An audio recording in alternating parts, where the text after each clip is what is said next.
Саламатсыздар ма оқушылар? Бүгінгі біздің сабағымыздың тақырыбы денсаулық құпиялары.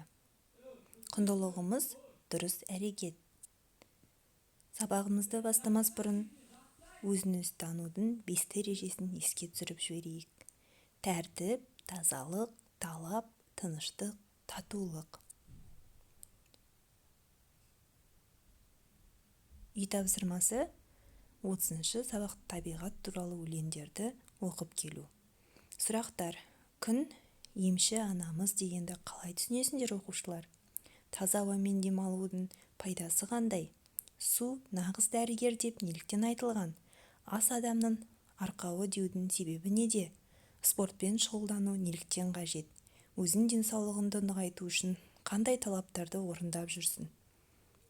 Біздің сабағымыздың дәйек сөзі: жаны саудың тәні сау, халық даналығы. Сұрақтарға жауап берейік.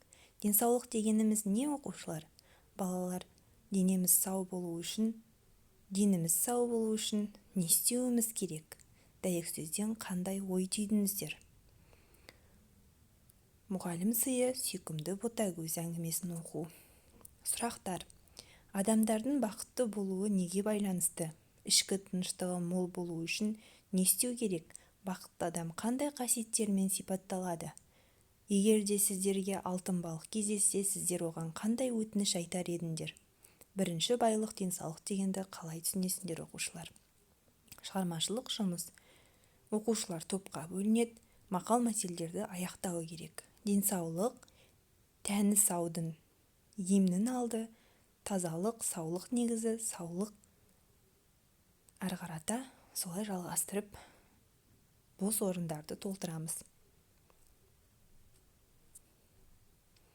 Үй тапсырмасы оқулықта берілген 6-шы тапсырманы орындау, 30-шы сабақ.